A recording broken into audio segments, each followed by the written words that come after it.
Star उत्सव पर देखिए आपके चहीते शोज अब से डीडी फ्री डिश पर। क्या हुआ बेटा, क्या सोच रही हो? समझ ही नहीं आ रहा माँ, सब कुछ इतना बिखर गया है, समझ ही नहीं आ रहा कि समीटू कैसे है। एक तरफ साक्षी है और दूसरी तरफ रवि। और माँ, मैं दोनों से ही बहुत प्यार करती हूँ। मैं जानती हूँ कि साक्षी को कितनी तकलीफ है, जानती हूँ कि उसने अपने पति को खोया है। शायद उसकी जिंदगी कभी वैसी ना हो पाए जैसे उसने सोचा था।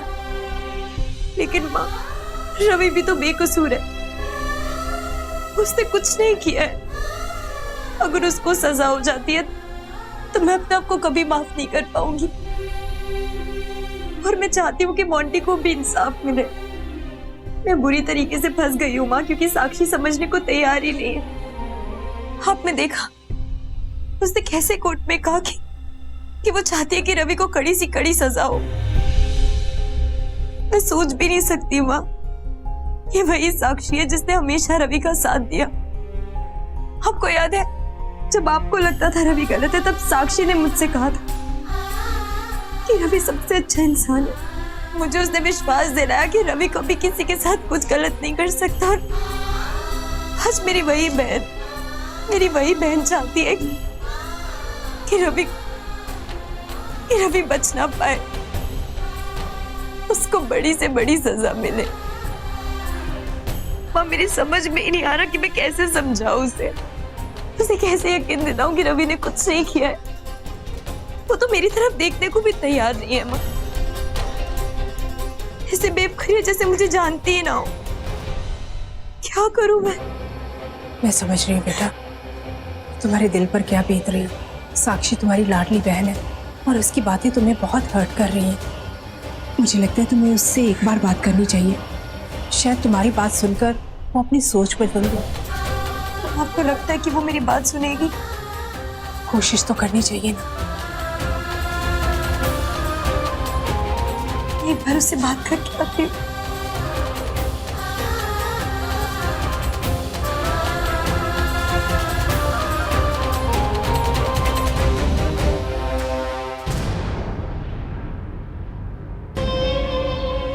ग्रेट साक्षी, क्या गवाही दी है तुमने? सब कुछ वर्ड टू वर्ड बताया है तुमने। I mean, it takes a lot of courage, you know. मैं समझ सकती हूँ तुम्हारे लिए कितना डिफिकल्ट डिसीजन रहा होगा टू गो अगेंस्ट योर जीजू, योर दीदी, पर तुमने बिल्कुल सही किया। I wanted to tell you that. तुम अपनी बकवास बंद करोगी? मैं यहाँ पे कोई ये और जीजू के साथ मुकाबला करने के लिए नहीं आई थी। मैं यहाँ पे अपने पति को इंसाफ दिलाने के लिए आई थी। That's it. और इस टॉपिक के ऊपर मुझे तुमसे आगे और कोई बात नहीं करनी है। तुम जा सकती हो यहाँ से, प्लीज। साक्षी, मैं सिर्फ ये कहना चाहती हूँ कि नो मैटर।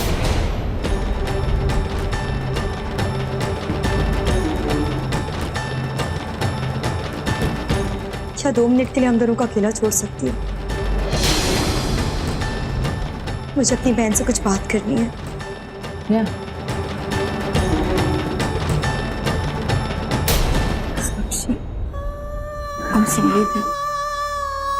मुझे आपसे या जीजू से कोई पर्सनल प्रॉब्लम नहीं है, कोई दुश्मनी नहीं है। लेकिन थी मुझे इन दोनों सिचुएशन में से एक सिचुएशन चुननी थी। मैंने अपने पति को इंसाफ दिलाना चुना बस। और इस डिसीजन को मैं कभी चेंज नहीं करूंगी, किसी के कहने पे भी नहीं, और ना ही आपके कहने पे।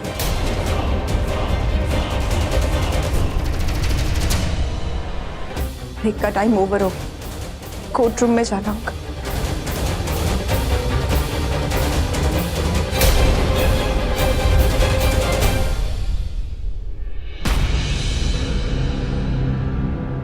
अदालत की कार्रवाई शुरू की जाए। मिस्टर प्रोसिक्यूशन, आप कुछ और गवाह पेश करना चाहेंगे? Yes my Lord. My Lord, मैं मरहूम मोंटी की माताजी श्रीमती गुरविंदर जी को कटघरे में बुलाना चाहूंगा ताकि वो अपना बयान दे सके, क्योंकि वो भी इस हादसे की चश्मदीद गवाह है। इजाजत है।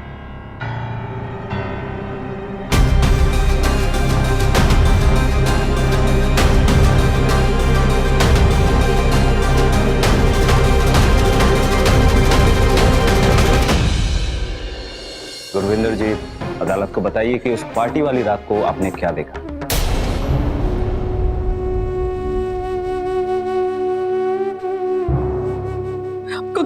बताऊं जज साहब, मेरी तो दुनिया ही लुट गई है।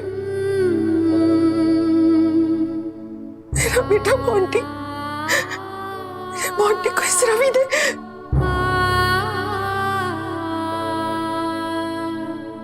वो हमेशा अपना दुखड़ा मेरे सामने रोता था, हमेशा मुझसे कहता था कि माँ, रवि मुझे तरक्की करता हुआ नहीं देख सकता, जलता है वो मुझसे। जज साहब, सारी मेहनत मेरा बेटा करता था, दिन रात जाकर भूखा प्यासा रहकर सिर्फ मेरा बच्चा काम करता था, और ये उससे जलता था। इसने उसकी बिल्कुल कद्र नहीं की, हमेशा उसे नीचा दिखाता रहा। मैं मानती हूँ जज साहब कि उस रात पार्टी में मेरे बच्चे ने पी थी और उसमें उसने अपने दिल की बात इसे सुना दी।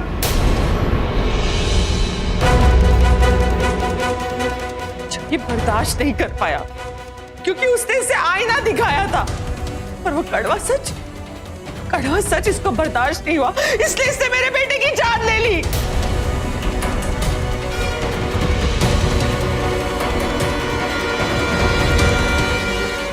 और ना भी बताइए जज साहब, वह पूरी पार्टी में सिर्फ इसी के हाथ में गन थी, तो अचानक से दूसरे पल बत्ती जाती है और कोई गोली मार के चले जाता है। ऐसा तो नहीं हो सकता ना जज साहब, ये झूठ बोल रहा है। इसी ने मेरे बच्चे को मारा, उसका खून किया, ये हत्यारा, इसे सजा दीजिए।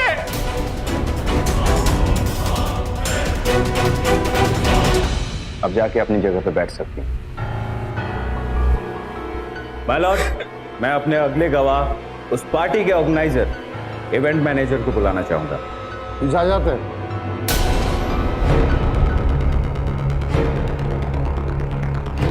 तो आप उस पार्टी के इवेंट मैनेजर हैं? जी सर। मतलब उस पार्टी का सारा काम आपने ही संभाला था? जी सर। क्या देखा आपने? योर ऑनर, मैंने देखा गन मिस्टर रवि ग्रेवाल ने ही चलाई थी।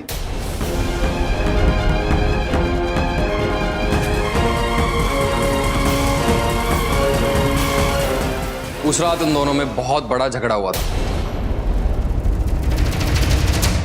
और मैंने देखा कि रवि ग्रेवाल के हाथ में गन थी और मोंटी नीचे मरा पड़ा था। ठीक है, आप जा सकते हैं। माय लॉर्ड, मैं अपने अगले गवाह, उस पार्टी के वेटर को बुलाना चाहता हूं।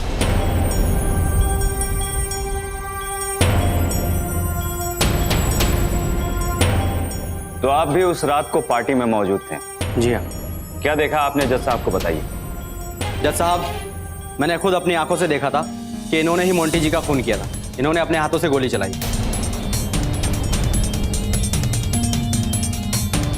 ठीक है, आप जा सकते हैं। माय लॉर्ड, आपने सारे गवाहों के बयान सुने। अब मैं अदालत में एक सबूत पेश करना चाहता हूं।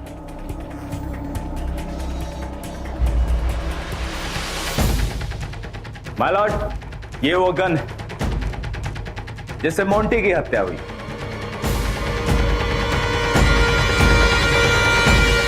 ये गन पुलिस को मौकाए वारदात पे मिली थी। ये वही वो गन है जिससे रवि ने मोंटी के ऊपर गोली चलाई। ये गन मोंटी के नाम पर रजिस्टर्ड है और इसी की बुलेट से मोंटी की हत्या हुई।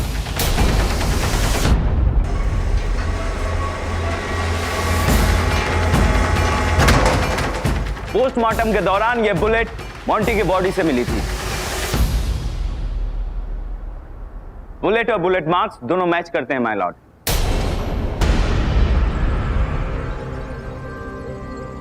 ये कैसे हो सकता है?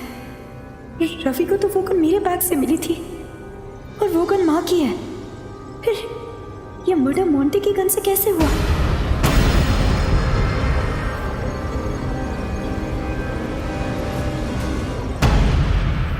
हाँ, तो मिस्टर रवि ग्रेवाल, इस अदालत में आपने सारे आई विटनेस के बयान सुने। आपने अपनी चाची गुरविंदर जी, मोंटी की पत्नी साक्षी, इनके भी बयान सुने कि नहीं? तो इन बयानों से यह बात साबित नहीं हो जाती कि आप एक बहुत ही गैर जिम्मेदार भाई, अब बड़े भाई थे ना मोंटी, बड़ा भाई तो रक्षक होता है छोटे भाई का, तो फिर ये रक्षक भक्षक कैसे बन गया? आप कहने का चाहते हैं? यह अदालत ये बात जानना चाहती है कि इस मर्डर का सच क्या है। बताइए मिस्टर ग्रेवाल, आपकी सक्सेस पार्टी वाली रात को मोंटी ने आपका पोल खोल दिया, जो लोग आपको बधाई देने आए थे उनके सामने आपको शर्मिंदा होना पड़ा, राइट? मॉन्टी ने जो कुछ भी किया वो गलत था। वो नशे की हालत में था, उसे कुछ मालूम नहीं था कि वो क्या क्या कह रहा और क्या कर रहा। लोग नशे में अक्सर सच ही बोलते हैं मिस्टर ग्रेवाल। खैर, आपको गुस्सा तो आया ही होगा, आया कि नहीं? मतलब आपको गुस्सा आया, उस गुस्से में आप इतने भड़क उठे कि आपने गन उठा के मोंटी के ऊपर तान दी। उसी दिमागी परेशानी की वजह से गुस्से और जोश में आपके हाथ से ट्रिगर दब गया, गोली चल गई और गोली सीधा मोंटी के सीने में जा धंसी।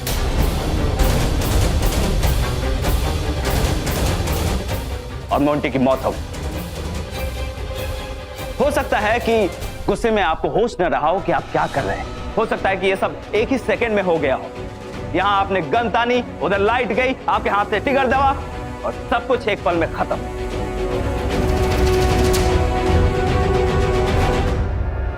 हो सकता है कि आपका इरादा मोंटी को मारने का ना हो सकता है कि आप मोंटी को मारना ही ना चाहते हो सकता है कि उस एक पल में आपका गुस्सा आपके दिमाग पे हावी हो गया। उस एक पल का सच जो कुछ भी हो मिस्टर ग्रेवाल, लेकिन सबसे बड़ा सच यह है कि मोंटी की जान चली गई।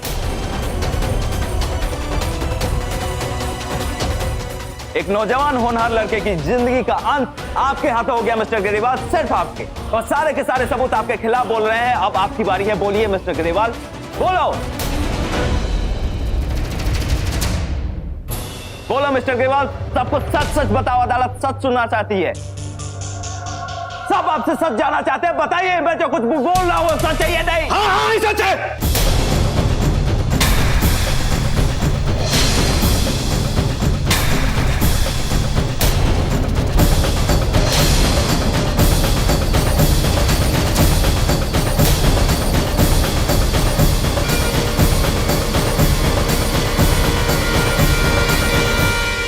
गन मेरे हाथ में थी। हो सकता है मैं बहुत ज्यादा परेशान था, गुस्से में था। हो सकता मैं गुस्से में था, मुझसे गोली, लेकिन मैंने मोंटी को नहीं मारा। मोंटी मेरा भाई, छोटा भाई था। मैं मोंटी को कैसे मार सकता हूँ? इन हाथों से मैंने उसे का इतना ख्याल। मैं कबूल करता हूँ, लेकिन आपके कहने पर सिर्फ अपने ये जो मेरे रिश्ते जो यहां सामने बैठे, उन्होंने भी मान लिया कि मैंने मोंटी को मारा, इसलिए मैं कबूल कर लेता। हो सकता है, लेकिन मैंने मोंटी को नहीं मारा। मैंने मोंटी को नहीं मारा। देविका, तुम्हें तो मालूम है, साक्षी और मोंटी की शादी मैंने तो कराई थी ना साक्षी। वो मैं ही तो था जिसने तुम्हें ताकत से बचाया। तो मैं कैसे मोंटी को मार सकता हूँ? मोंटी मेरा छोटा भाई, तुमने देखा है। और चाची, आपने भी मान लिया कि आपका ये रवि मैंने नहीं मारा। मैं सच्ची बोल रहा हूँ, मैंने नहीं मारा। मेरी बात का यकीन कीजिए, सच्ची बोल रहा हूँ। मुझे नहीं पता ये सब क्या बोल रहे हैं, मुझे कुछ समझ में नहीं आ रहा, लेकिन मैंने मोंटी को नहीं मारा। रवि, नहीं देविका, रवि प्लीज, ये तुम क्या कह रहे हो? ऐसा कुछ भी नहीं है। रवि प्लीज ऐसे मत कहो। मैं जानती हूँ तुम बहुत इमोशनल हो, लेकिन जज साहब वो सिर्फ इमोशनल प्रेशर में आकर ये सब कह रहे हैं। रवि प्लीज मेरी बात समझने की कोशिश करो। इसने ऐसा कुछ भी नहीं किया है। रवि, तुम्हें किसी से डरने की जरूरत नहीं है। मैं हूँ तुम्हारे साथ। तुम निर्दोष हो, प्लीज ये सब मत कहो। इसने मोंटी को नहीं मारा है, ये सिर्फ इनके सवालों से डर गया, घबरा रहा है। और वैसे भी उसको बहुत बुरा लग रहा है क्योंकि उसका भाई मरा, लेकिन ये सच नहीं है। आप इस तरीके से अदालत में नहीं चिल्ला सकती। आप जाकर अपनी सीट पे बैठ जाइए। It's a contempt of court.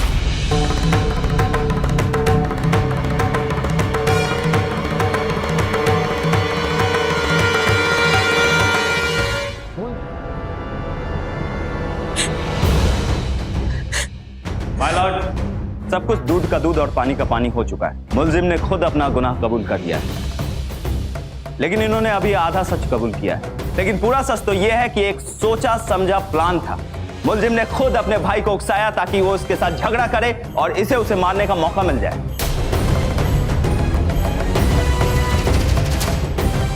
इसलिए वक्त न गवाते हुए अदालत को अपना फैसला सुना देना चाहिए। एक बेकसूर जवान लड़के की मौत हुई माय लॉर्ड। एक मां से उसका बेटा और एक पत्नी से उसका पति बेरहमी से छीन लिया गया। इसलिए मैं अदालत से गुजारिश करूंगा कि रवि को सजाए मौत दी जाए।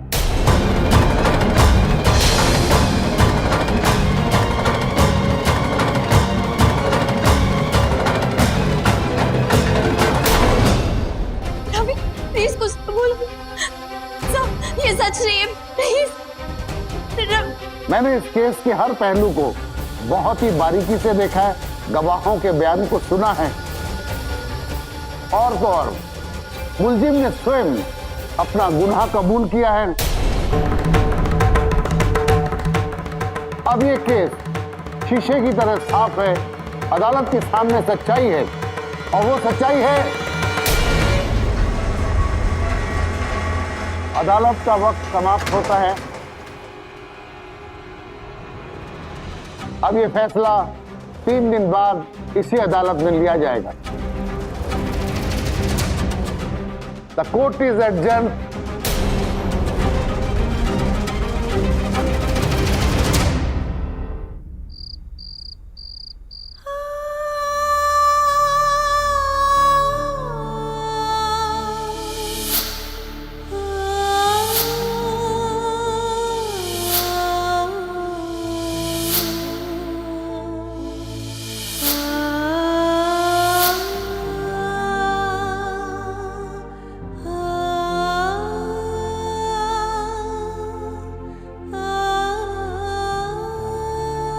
साक्षी, साक्षी पुत्र, अरे इतना उदास चेहरा लेकर क्यों बैठी है? हाँ चल आंसू पोंछ ले और मुस्कुरा दे। आज तूने तो कोर्ट में कमाल ही कर दिया पुत्र। तू क्या बोली है? अब तो हम लगभग केस जीत ही गए हैं। हमें तो जश्न मनाना चाहिए इस बात का। कैसी औरत है आप और कैसी माँ है, ये सब बोलते हुए आपको बिल्कुल भी अजीब नहीं लगा है? आपके जोश को देख के तो ऐसा लग रहा है जैसे आपने अपना बेटा खोया ही नहीं हो। लेकिन मैंने अपना पति जरूर खोया है मम्मी जी। तो अगर आपको जश्न मनाना है तो आप अकेले बिल्कुल मना सकती हैं, लेकिन कोई भी जश्न मेरे पति की कमी को पूरा नहीं कर सकता। पर हाँ, कोर्ट रूम में जो कुछ हुआ वो मेरे लिए हार या जीत की लड़ाई नहीं थी, वो मेरे लिए मेरे पति के इंसाफ की लड़ाई थी। समझे आप?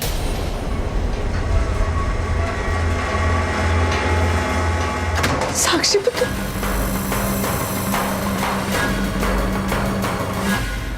मैंने तुमसे वादा किया था कि मैं दुनिया की सारी खुशियां तुम्हारे कदमों पर ला, लेकिन तुम्हारा भी fail. I am so sorry. मैं अपना वादा पूरा नहीं कर, प्लीज मुझे माफ कर दो। दे अब सच तो यह है कि ना सुख ना दुख ना खुशियां ना भी ना कोई सपना हम एक साथ देख पाएंगे। तुम्हारा हाथ थाम कर मैं जिंदगी जी नहीं पाऊंगा। तुम्हारे साथ कदम से कदम मिलाकर मैं जीनी, और सच्ची बोल रहा हूं मैं, जितना मुश्किल तुम्हारे लिए ना उससे कहीं ज्यादा मुश्किल मेरे लिए। सच्ची बोल रहा हूं, मेरे लिए बहुत मुश्किल, लेकिन सच यही है, हमें इस सच को एक्सेप्ट करना पड़ेगा। फेल तुम नहीं हुआ रवि, फिर मैं हो गई हूँ। I am sorry. मैं हार गई। नहीं तुम्हारी देविका हार गई रवि। अपने रवि को नहीं बचा पाए। हमेशा कहती रहती हूँ मैं कि जब तक मैं हूँ तब तक तुम्हें कुछ नहीं होगा, लेकिन देखो ना, मैंने तुमसे वादा किया था कि मैं तुम्हें बचा लूंगी, लेकिन मैं नहीं बचा पाई रवि। माफी चाहता हूँ कि मैं तुम्हारे बिना नहीं जी सकती। नहीं तुम्हें जीना है, और मैं तुम्हारे साथ जानता हूँ कि मेरा हाथ पकड़कर तुम्हें हौसला नहीं दे पाऊंगा, लेकिन मेरा प्यार तुम्हारे साथ रहेगा हमेशा। वो तुम्हें ताकत दिलाएगा देविका सारी मुश्किलों से लड़ने की। सच्ची हाँ, मैंने सुना है कि सच्ची मोहब्बत कभी अधूरी नहीं रहती, कभी नहीं रहती। तो हमारी मोहब्बत अधूरी कैसे रह सकती? इसे पूरा होना पड़ेगा भगवान, हम फिर से जन्म लेंगे। रवि तुमसे बहुत प्यार तुम तो जानते ही नहीं रवि कि तुम्हारे प्यार की सबसे खूबसूरत निशानी मेरी कोख में पल रही है। आई एम सॉरी, मैं इस वक्त तुम्हें उसके बारे में बता भी नहीं सकती, क्योंकि अगर तुम ये खबर सुनोगे तो फिर से टूट जाओगे।